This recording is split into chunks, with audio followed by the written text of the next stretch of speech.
এটা ছিল আমার জীবনে প্রথম, তাই আমার খুব কষ্ট হচ্ছিল। এভাবে ২০-২৫ মিনিট চলল। সে আমাকে বলছিল, তুমি তো তোমার আপুর চেয়েও অনেক বেশি টেস্টি। হ্যালো বন্ধুরা, আজ আমি তোমাদের জন্য নতুন ভিডিও নিয়ে এলাম। আজকের ভিডিও পুরো দেখলে সবার টুনটুনি দাঁড়িয়ে যাবে। এই রকম আরও নতুন নতুন ভিডিও পেতে আমাদের ইনস্টাগ্রামে যান। বন্ধুরা, আজকে আমি বলবো কিভাবে আমার দুলাভাই আমাকে জোর করে কিভাবে কি করেছিল। বন্ধুরা, আমি তন্নি, আমরা দুই বোন। বড় বোনের নাম মুন্নি। আমরা থাকি ছোট একটা শহরে। ছোটবেলা থেকেই আমরা অনেক সুখী ছিলাম। সচ্ছল মধ্যবিত্ত ঘরের মেয়ে। মা বাবারও তেমন কোনো আশা ছিল না। শুধু আশা ছিল আমাদেরকে লেখাপড়া শিখিয়ে অনেক বড় করবেন আর ভালো ছেলে দেখে তুলে দেবেন। আমার আপু আমার চেয়ে ৬ বছরের বড়। আমার আপু যখন এইচএসসি পরীক্ষা শেষ করে অনার্সে ভর্তি হবেন, তখন আমাদের বাসায় এসে একটি ছেলে আপুকে পড়াইত। নাম রাজু, তার বাড়ি আমাদের নানা বাড়িতে। সে অনেক ভদ্র, ঢাকাতে পড়াশোনা করেন, ছুটিতে বাড়ি এসেছেন। তাই আম্মুর পরিচিত হিসেবে সে আপুকে সাজেশন দিত আর ভর্তি পরীক্ষার প্রস্তুতি নিতে সাহায্য করত। এভাবে কিছুদিন চলতে চলতে সে একদিন আমার আপুকে প্রপোজ করে। আপু কাউকে কিছু বলে না, সে নিয়মিত আপুকে প্রপোজ করত। ধীরে ধীরে আপু তার প্রতি দুর্বল হয়ে পড়ে। আপু তার কথা বাসাতে বলে দেয়। রাজু ভাইয়ার সাথে কথা বলে, পরে আমার ফ্যামিলি তাকে পছন্দ করে। তাই আপু বাধাহীনভাবে তার সাথে চুটিয়ে প্রেম করতে থাকে। আপু ভর্তি হয় ইডেনে, ঢাকাতে। আপুর লেখাপড়া আর প্রেম বেশ ভালোই চলছিল। আমি দেখতে দেখতে এইচএসসি শেষ করি। এবার আমার ভর্তি হবার পালা। আমার প্রিপারেশন একদম খারাপ ছিল না। তারপরও কয়েক জায়গায় ট্রাই করব সিদ্ধান্ত নেই। সে কারণে ঢাকার কাছাকাছি একটি শিক্ষা প্রতিষ্ঠানে ভর্তি ফরম কিনি। কিন্তু যেদিন আমার ভর্তি পরীক্ষা ছিল, সেদিন আবার আপুর একটি পরীক্ষা আছে। তাই সিদ্ধান্ত হলো রাজু ভাইয়া আমাকে সেখানে নিয়ে যাবে। আমি রাজু ভাইয়াকে বেশ পছন্দ করতাম। শুধুই দুলাভাই হিসেবে তার সাথে আমার সম্পর্কটাও ছিল বেশ। সে আমার সাথে অনেক দুষ্টামি করত, আমিও করতাম। আমি তার থেকে কম হলেও ১২ কি ১৩ বছরের ছোট। তাই তার সাথে যেতেই রাজি হয়ে যাই। নির্দিষ্ট দিনে আমি আর রাজু ভাইয়া গেলাম। সময় মতো আমি গেলাম পরীক্ষা দিতে। রাজু ভাইয়া আমার জন্য বাহিরে অপেক্ষা করছেন। আমি পরীক্ষা দিয়ে বের হলাম। আমাদের ওইখানের সব কাজ শেষ হয়ে গেল। তখন শেষ বিকাল। রাজু ভাইয়া আমাকে বলল, চলো তন্নি, আমরা আগে একটা হোটেলে গিয়ে ফ্রেশ হই, তারপর খাওয়া দাওয়া করে যাব। আমি যদিও তখন তেমন কোনো ক্লান্ত ছিলাম না আর ক্ষুধাও তেমন ছিল না। তারপর সে হয়তো ক্লান্ত আর ক্ষুধার্ত ভেবে রাজি হলাম।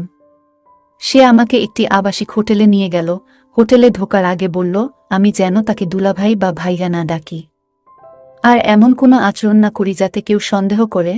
আমি কিছুই বুঝলাম না, শুধু তার সঙ্গে গেলাম, তার পাশে হাসি মুখে দাঁড়ালাম। সে একটি রুমের চাবি নিল।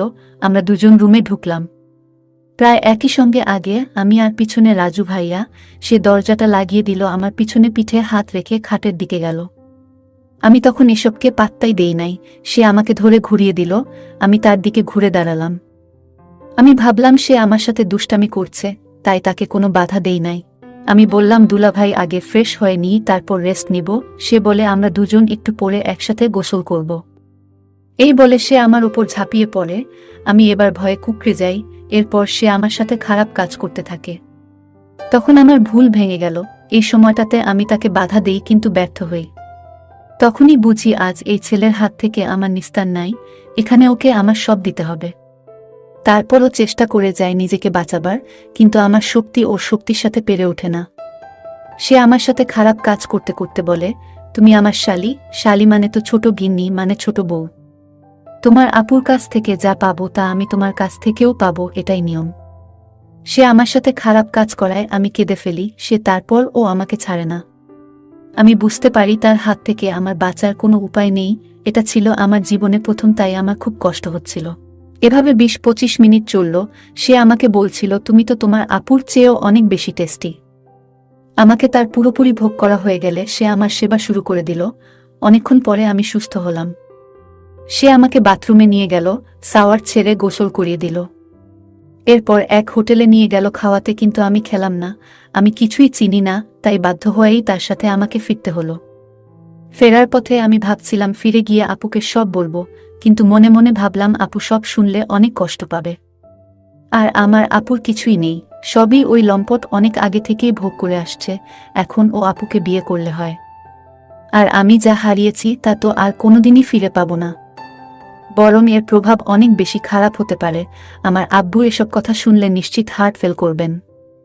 যখন আমার ভর্তি পরীক্ষার রেজাল্ট দিল, তখন আমি জানলাম আমি ওখানে চান্স পেয়েছি। কিন্তু ওখানে আমি ভর্তি হইনি, কারণ ওইখানেই তো আমি আমার সব সম্পদ হারিয়েছি। তাই সবাইকে বলছি, কাউকেই বিশ্বাস করবেন না। যাই হোক, আজকের ভিডিওটি এই পর্যন্ত। যদি আমাদের ভিডিওগুলি ভালো লাগে তাহলে লাইক, কমেন্ট এবং শেয়ার করুন। আর সবার আগে ভিডিও পেতে আমাদের চ্যানেলটাকে সাবস্ক্রাইব করুন এবং পাশে আসা বেল আইকনটি অন করে